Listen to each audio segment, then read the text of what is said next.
Welcome to Tea Time with Shayleigh and Amber, the podcast where we talk about all the shit that your horse wants you to know and what you can do about it. Amber is a horse trainer and a personal results coach, certified in Theta and Semitic breathwork. Shayleigh is an animal communicator who also teaches communication. Both knowledge seekers with the intention of sharing that knowledge and hoping that we can encourage the listeners to do the same. Welcome, welcome. So today we chat about all of the different ways we are preparing to energetically, emotionally, physically hold space while we facilitate our Elements of Connection clinic coming up next week. We talked a little bit about consent and what that looks like in horse training, and also dabbled in a little controversial topic, cross ties. So stay tuned.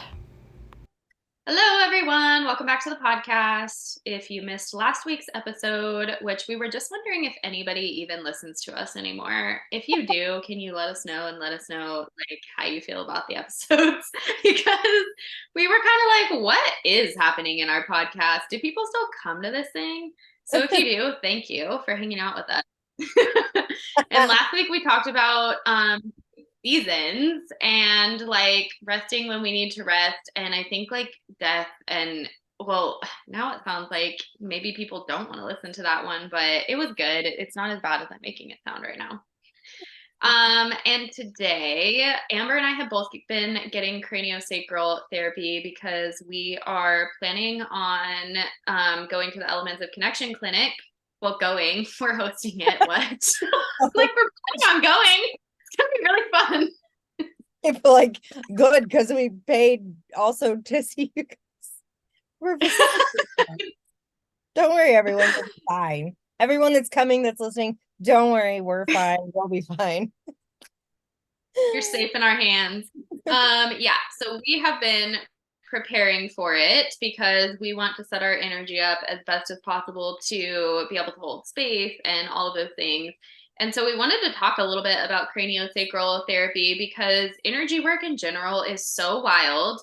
And I just had an appointment today, actually, and it's so interesting how I can feel an area of my body like wanting to release. And I'm like, yes, that's going to feel so good. Like when it releases, and then it won't go. And she's like, okay, that's all we can do for today. Like your body's saying no. And I'm like, what? Are you kidding me? And it's interesting to me that I find with my own energy, and this might be different for you, where I like can feel what needs to happen, or I guess my thinking mind has like a general idea of what I want to happen in the session. Like I'll be like, I have this pain or this tightness in my knee or in my hip, and I want it to be gone by the end of it, or I have like this idea. And then she goes on a completely different route, and like all this other stuff needed to unwind. And it kind of goes to show like how we don't always know what our body needs, I guess. Is that how I want to say it? Or maybe I want to say we don't always know what like other people need. So it just puts things into perspective for our animals, where you might see that like the hamstring is super tight and you want to work on that hamstring, but if they don't let you because their body is like locking it down, if you force that, you're kind of just bulldozing through their energetic barrier and creating more tension anyway. Which leads me to the other topic of why I don't like horses and cross ties during body work. But what do you have to say before that? Because that's a whole thing. Yeah. I'll start with my brain shuts completely off during cranial. And I think when I go, like for the times that I've gone where I don't actually have pain, when I'm like, oh my God, I'm such a mess. Help me, please. The times that I've gone just to be like in a space of like taking care of myself, like I have been feeling really drained and like not creative and kind of like not motivated to do. I just kind of been in a weird place. And then I was like, oh gosh, we're going to this clinic and we're going to be like holding space for like 25 people. I need to get my energetic shit together. So I've been taking better care of myself the last couple of weeks. And so when I went, I didn't really have anything specific. And I think it's so cool for the people that have not been to cranial. I guess it depends because I've only ever been to her, where We just Mhm. chat for a minute, and then I lay down on the table and she puts her hands on my shins and then just starts like within like 5 seconds. She's like, oh, this, and this, and this. And I'm like, how did you get that from touching my shins? It's so wild. And she's always like spot on. And and I don't know if others do this, but me and her are pretty close. We always bring in ancestors. And she's crazy because she'll tap right into who's there, describe them, and I'm like, oh my gosh, that's exactly who I saw. So it's fun to have these like exciting, it's like body work, and then also there's weird like meeting of the ancestors to come in for the healing, and um, and I feel like I like her because she always gets me to the root cause of if there is a pain or an actual something happening. She always leads me straight to it, and helps me unwind it from my brain and the belief, and then lets the body release it. Um, and she does it in a way That's where I cool. don't know what's happening. She'll be like, okay, we're in a cave. What do you see? And I'm like, what? What do you mean we're in a cave? What kind of a cave? She's like, I don't know. What kind of a cave is it? And I'm like, why are you asking me these questions? Um, Mm. she asked me to tap into my center line. My brain immediately wanted to go, well, is it back there? Is it against my spine? Is it in the middle? And I felt myself like, blah, blah, blah, blah, blah. And she's like, don't overthink it. I'm like, how did you know I was overthinking? Like, I just feel like she has an x-ray machine on my entire essence, and it makes me uncomfortable and excited at the same time. And so to have somebody who's super intuitive and like tapped in to the body, but like knowing that she is not the one doing it, she's like holding the space for you to like, why did this begin in my body in the first place? Like, let's go there while I'm also helping support your body move this through. I think it's like great. It's like the twofer. It's like why it started. You clear that up, and then you don't have to keep doing it in the physical body. So that was my cranial. Wow. Yeah, I don't know. But like I said, I've never been to another cranial person, so I don't know what other people do. I'm like, yeah, my girl does not go that in depth, but what I will say is that my own intuition, like she'll do oils and crystals, and she'll tell me little things that she sees. I think just because she feels like comfortable, because I'm like, I'm an animal communicator and I do energy work, so I'm here for it. If you see something, like I want to know about it. So we're still kind of trying to get used to each other, but um because my intuition is so like open to that sort of thing, I will see like certain memories from my past, or I kind of do. I think my brain does not shut off at all. And I've always kind of been this way where if someone tells me something about myself, I don't fully believe it until I experience it some way in like my own intuitive way. So with her, like my brain kind of keeps rolling because I'm like unwinding it myself, I think. Mhm. So I've done a lot of like my own unwindings on my like I guess just like through my thoughts. But it's so weird because she does this one, and I don't know if your person does it, but like she'll put her hand behind my head and then her hand on my sacrum. And it Mhm. brings me like instantly back to infancy. Like when they like when your parents hold you or like doctors hold you or whatever, because you always hold a baby like right there and right at the base of their head.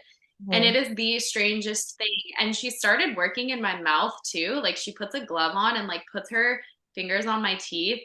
And it's so interesting how that reminds me, like today, it brought me back to like losing my coping mechanism, which was sucking my thumb because I got braces and then I couldn't suck my thumb anymore. And it brought me like right back to there. And like I could feel everything kind of like shifting around. It's kind of crazy how, and I think everyone should have craniosacral or some sort of like whatever you're going to do to your horse, you should have done on yourself, because it's wild how painful massage can be. But if your body is consenting and your mind is consenting, massage can be like a positive thing, or like myofascial. Like it's just wild how you can work so lightly in the body. And Masterson method really opened up my eyes to that, just seeing how like gentle you can work in the body, and it just like affects everything else anytime you're talking to the nervous system. So I really feel like people should be getting this light type of body work so that they can feel what it feels like in their body and how deeply one tiny little touch can like impact the rest of you. Because for the most part, I will say, do I want to say this on the podcast? I will say that there are a lot of horses that do feel like their bodies are bulldozed by well-intentioned body workers. They like I will have owners who are like, do they like this body work modality, or do they want this? And horses often don't request body work. Like they will choose something else because a lot of times they just don't have a say. And not to go off on a tangent on this, but people like to put them in cross ties. And when they're in cross ties, it immediately puts their defenses up. And yes, you might get releases in the cross ties, and you might, but it's like you're getting a release through resistance, if that makes sense. Like you're in a heightened state of resistance already, being put in the cross ties, not being able to turn around and do what you need to do. And then they're worried about something, but let's say you put your hands on them and they soften to that worry because they're like, okay, this isn't so bad. Then you get a release from that.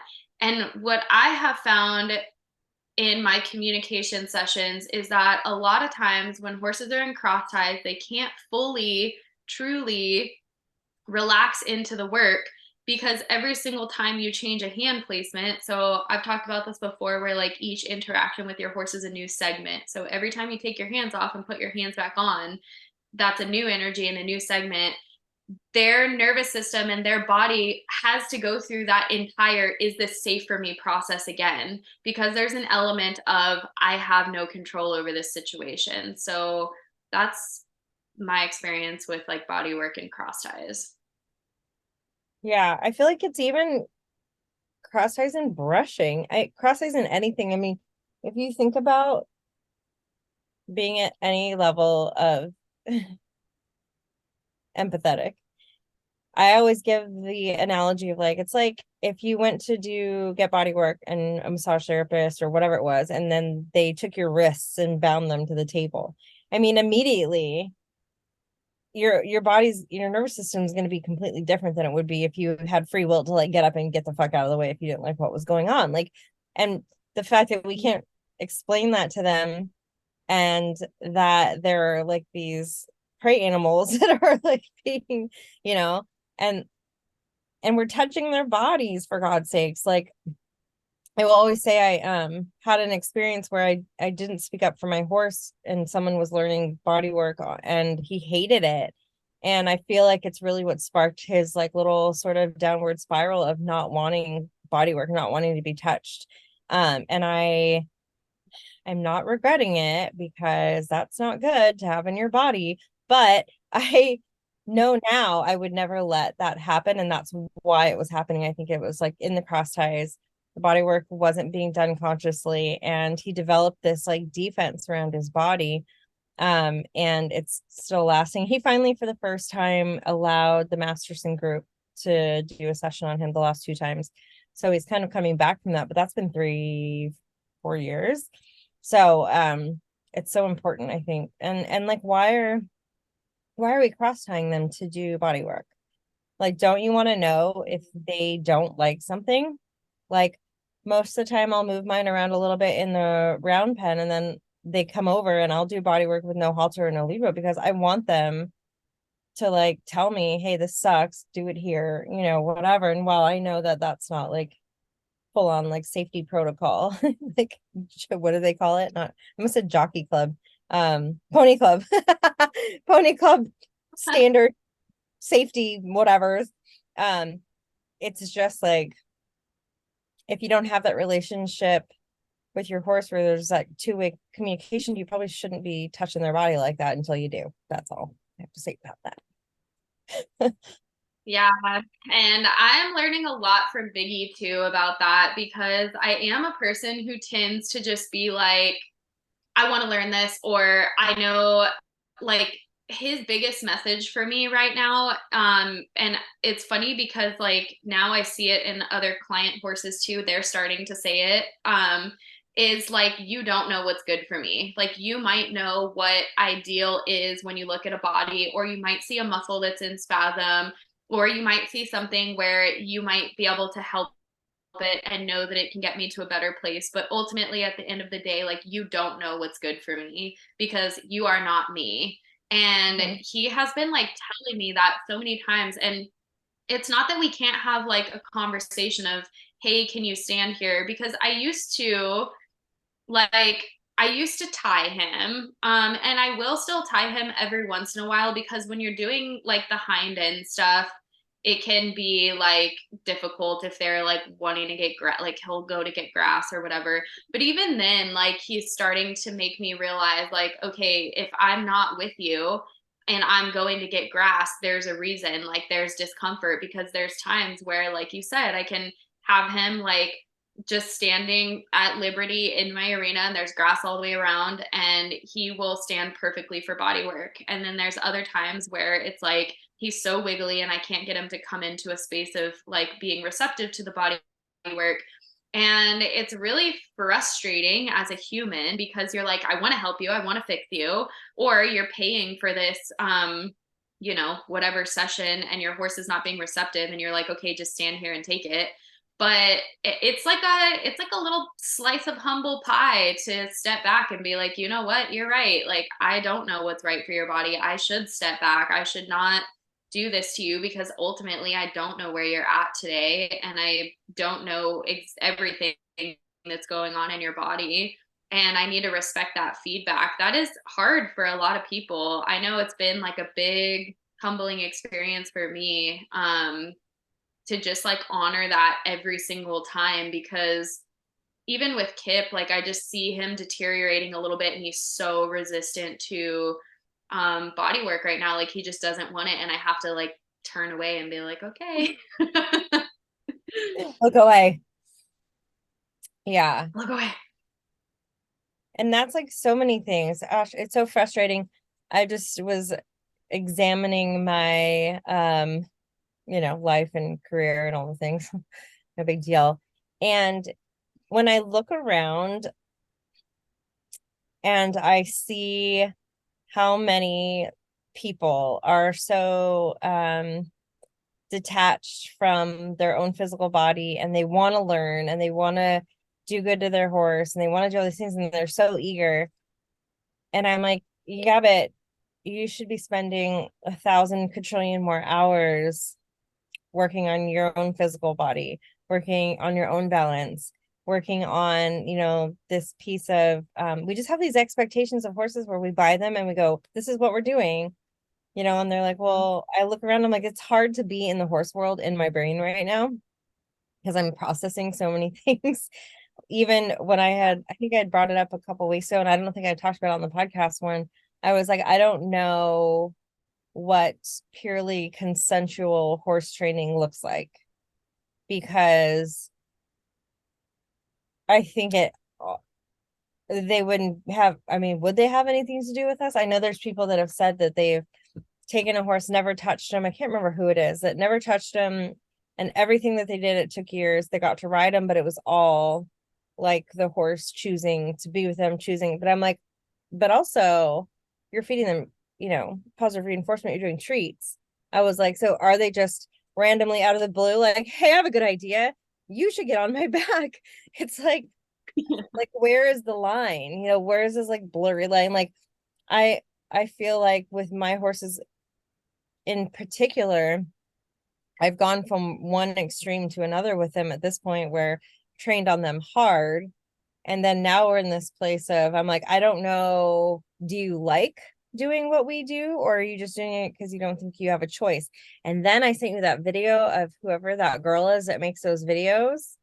And I was like, are you just all like little fawns and you're all traumatized? I was like, oh my God, I don't know anything anymore. I don't think I should be anywhere around horses. I was like, I'll stick with the people. I can do the people. Like, I don't know. And so now I'm like looking at my horses like, do you guys even like me? Like when I like if my horses ever gave me a no on something, I would fully respect it. But they don't. But my brain goes, do they not? Because we've never had that relationship. You know what I mean? Like, because this whole time we've had this relationship where you've just done what I've asked you. And now, you know, I don't know. I think Clover would give me a hard no. Smarty gives me no's. He gives me no's, but he like flails around. But that's not even a no to me. It's like that I need to express this in my body right now. And I just kind of hang on sometimes. I don't know. It's very confusing. I'm definitely not a horse trainer anymore. Confusing. Yeah, that was like actually a big part of my lesson with Lockie this last time. And we literally just did like walk halt transitions and like applied like one leg at a time and like felt like his response to it. And it was actually kind of interesting because um immediately, like if he didn't want to go forward when I put both legs on very gently, I was like, guilt, hardcore guilt. Like he doesn't want to do it. He hates me. We're not in a good relationship. And I was writing him bridal list too. And he's like, you're not coercing him. Like you're just getting feedback.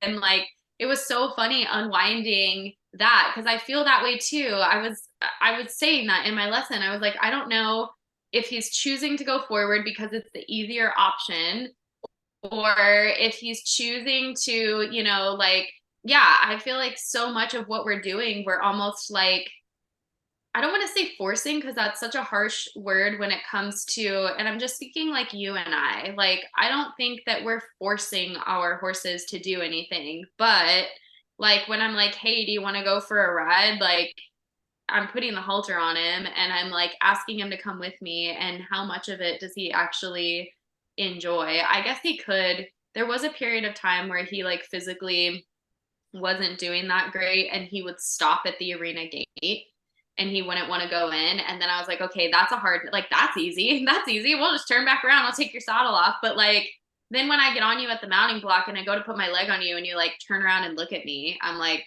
hmm, what emotion am I going to slip into here? Like, are you just curious and waiting for a treat? And that's where it's so funny too, because I'm an animal communicator, so I should be able to tap into him. Why don't you And ask like, Shayleigh? yeah, people tell me that all the time, and that question is like so ridiculous because it's like, yeah, you could just ask him, and then I'm like, but this is the only reason why I agree with people when they say our own animals are harder to connect to because they're not actually harder to connect to, quotes.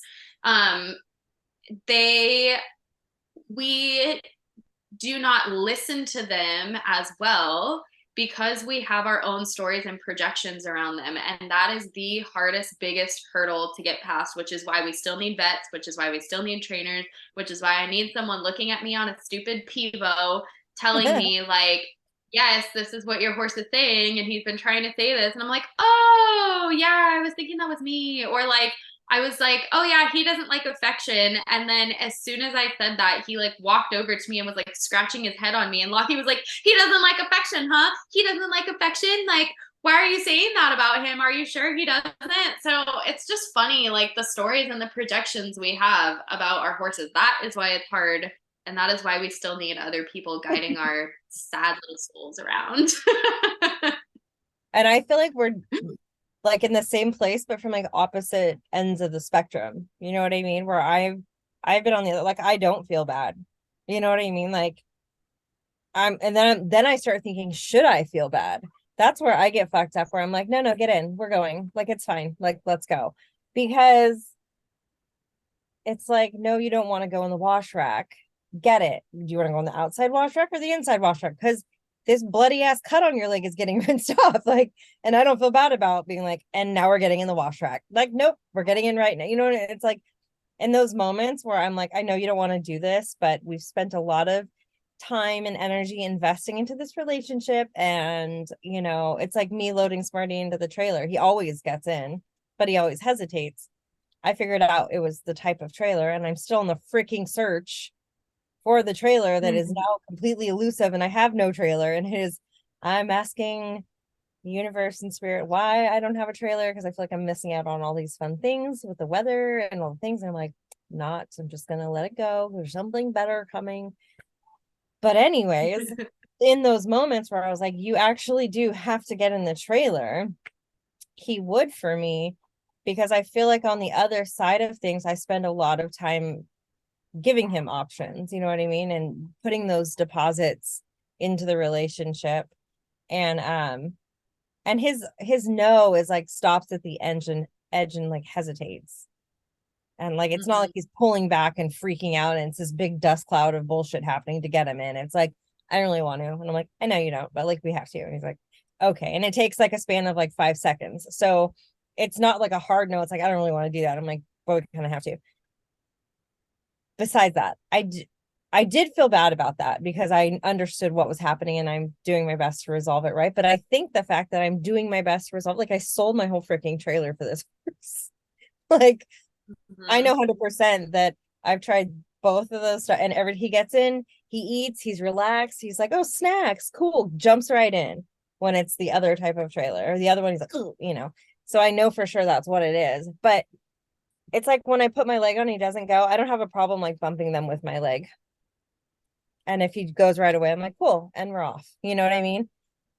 I've dialed back because in the olden days, if a horse didn't go forward, I would kick. I've never been unfair, but I was like not wavering. Like in this moment, you will be going forward. You can do it off of a little bit of pressure, a medium bit of pressure, or I'll roll my spur up your side. Here are the options. And I never really had to use my spur. You know what I mean? It was like because it was 1, 2, 3 every time, you know? So I never felt bad about that. I don't wear spurs now and my horses just go forward. So obviously something has shifted, but I don't know. It's messy in my brain right now. So this leads me into two other things. I guess the first one that we've kind of been talking about, and I like made a little post about it and everything, is like fall and colic. And I actually can't remember if we even talked about this on the last podcast, where I think we did, like the collective consciousness Yeah. of like colic and like I feel like we need to bring awareness to like the simplicity of stuff that happens in our body, because like that's part of how you and I like get down to the nitty-gritty of belief system. So actually I'm getting a remembering that we already talked about colic. So we're taking that off the table. If you guys want to talk about colic, it was in the last episode. Now I remember that I did. But so like the not going forward thing, right? It's like what at its like basic, if we were like, my horse won't go forward, I don't understand why. I need an animal communicator. First, you could say, what does not going forward mean? Well, what are you holding back? What are you not wanting to release? What are you not? Give me some more. Give me some others. What I usually say, well, it's not necessarily for forward, just even legs, like as cues, you know, if you don't want to bend off around the right leg or the left leg. But it is like the restriction of forward movement, right? So like what isn't flowing? Like where is, oh my God, my dog is chasing the chickens. Okay, she stopped. Wow, that was Energy is flowing.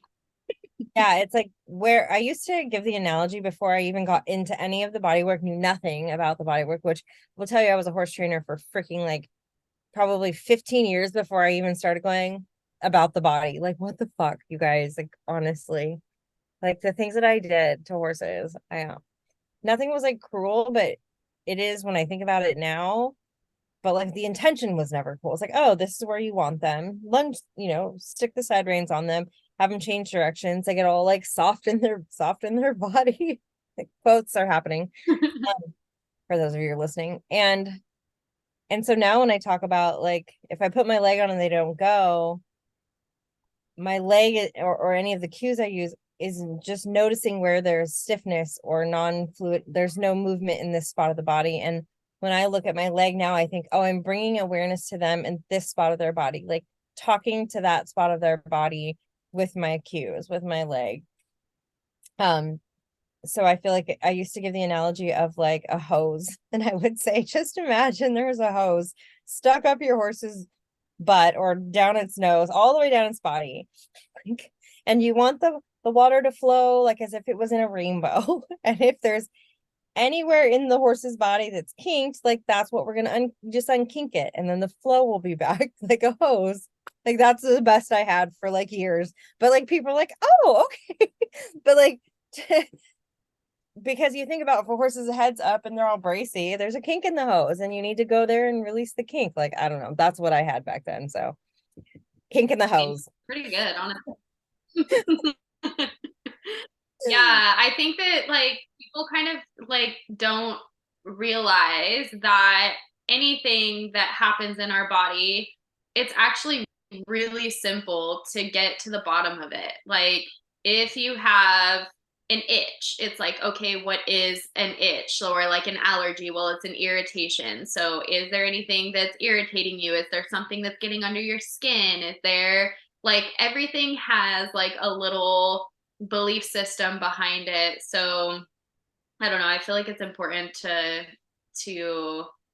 go there first before you go down the spiral of like craziness. Also, I have a squirrel because because it's raining out here right now, and I was thinking on my drive home from Craniosacral, and I was like sending like voice messages to Amber, and this isn't something that we talked about yet, but I feel like humans believe that like we're like the end all be all on the world, like on the planet. And like even in like I was gonna say the olden days, but that's not like what I mean to say, but like even our ancestors would be like, we're praying for rain and we're doing a rain dance and a rain song and all this stuff. And for some reason, I was driving and I was like, I am so happy for the rain. I've been like really hoping it's going to rain. And this little voice in my head was like, do you really think that you're the one that called in the rain? That like I felt like the trees were talking to me, and the trees were like, did you know that we control the rain? And like the grass and the flowers and the plants, like we are the ones that decide when our resources need to be replenished, and we call in the rain. And you little humans are always thinking that you guys are the ones that like control everything, and you're the consciousness and all this stuff. When really, if you want to talk about the weather, you got to come to us. Oh, it's so true though, because we really are so far. I mean, for the most part, so many people, and I don't know if it's just that I'm now on this path of like unwinding all these like beliefs about humans and why we're here and what really is real and what isn't. And it's like we're so freaking out of touch from what actually is. It's so crazy because people get so I listen to some of the things people and myself get so wrapped up in. And it's like, but like one of the things that happened in my cranial session was she was like, I had talked about, I think I was tired because we were really like, I was learning a bunch and I was creating a bunch for the 21-day thing. And I was like on the computer a bunch. I was very in my masculine because I was like doing, making it happen, making it happen. And she's like, why? Let's talk about why you want to do that. And I was like, well, I want abundance because I want to create freedom. Freedom of time, freedom for my body, freedom for me to be with my horses, freedom for me to travel with my family. And she goes, okay, so say that's happened and you've created freedom, then what do you do? And I was like, what? She's like, what would you do today if you and I was like, well, that then I realized that is where I've been for the last 2 weeks, where like all that subsided. I had created what I wanted and my nervous system was like, what now? What? You just lay here? And I was like, oh yeah, because that's the whole point of being on this planet, is just to like be and like enjoy connecting with like people and animals and plants and like, and while I all of a sudden created all this space for myself to do that, I was like, I don't know what to do. I don't know what to do. And she was like, welcome like to the human experience. You all think you want to work your ass off to retire when you could just live a retired lifestyle your whole life if you wanted. But we're so conditioned to believe that there's this huge suffering that has to happen. It has to be difficult before we earn our right to like just exist and be. It's so crazy. How did we get there? Oh yeah, Yeah. the human thing is wild. Well, and I think, yeah, so definitely that aspect, but then also how humans, like, it's just crazy to me how we take over and we destroy like the habitats of animals, and like we just can't coexist very well with other animals. Like if you look in a forest, you would see a million different types of like spiders, and of course there's like the circle of life and people eating people, so, or animals eating animals and that sort of thing. So that is real. I But do hear for the people are most part, people as well. yeah. But for the most part, like you look at a watering hole, or like, like there's hippos and zebras, and there's just all these different like animals coexisting together. And I don't know, I just had this like wild thought on the drive home that like humans really think that we're like the shit on the planet. Like we think we're so freaking cool, and really like the trees are producing our oxygen, and if we didn't have any of them, we would probably die. And I literally just felt like from the trees that I was driving past on the drive home was like, yeah, you can thank us for the weather. You can thank us for the rain, because like we're the ones that control that, not you, little human.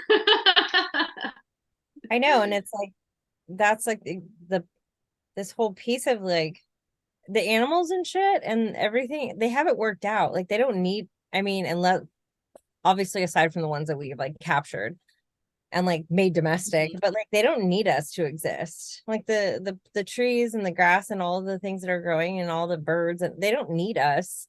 Like so for us to come onto this planet, I think we're so superior because we know how to like airdrop things, because that blows my mind when you really start to think about it. It doesn't mean that we're superior, it just means we've used our brains for different things, which may or may not actually be bettering life. I think at this point it's probably maybe going the other direction, but I don't know. It's just kind of, it is crazy to think that we think so highly of ourselves and think that everything else is below us. It's like, well, that's, I don't really feel like that's accurate. So if you believe in aliens, let us know. Yeah, and I think the aliens are already here and they're just too scared to speak up because we're crazy, because humans are crazy. Yeah. Oh. All right, guys. Thanks for coming. It was a whole lot of just back and forth and randomness, but that's how we roll. It comes from the heart, sometimes the mind, sometimes doesn't make it from the mouth to the mind. So I feel like sometimes it just comes out of the mouth. Hopefully some of it resonated. That was by far wins the award of the most awkward, low energy goodbye that has happened on the pod yet. Well, goodbye. I was like, whoa, we're ending. It's over. Everybody. It's over. Amber, you just got the perkiest that you have been. And Amber's in like a 90-degree room right now, just slowly withering away. But she was looking like a young adolescent boy with her hair back. So she had to take it down for the podcast. I know there at one point I put it back and I was like, I kind of look like a dude right now. I'm like hot and I'm sweating and I'm just trying to be okay. It's all right. We're here for you every week, whether or not what we say makes sense or you care about. We're here. Maybe we should do like we're gonna have to do our recap next week after a little. Oh my gosh, what are we gonna do for next week? We'll be together. Oh, interesting. It'd be super fun if we're not. Stay tuned. Maybe we should do like a podcast with all 5 of us. Oh yeah, that'd be super fun. We'll figure it out. Something special is coming next week. Just hold on to your socks. Okay. Bye, everyone.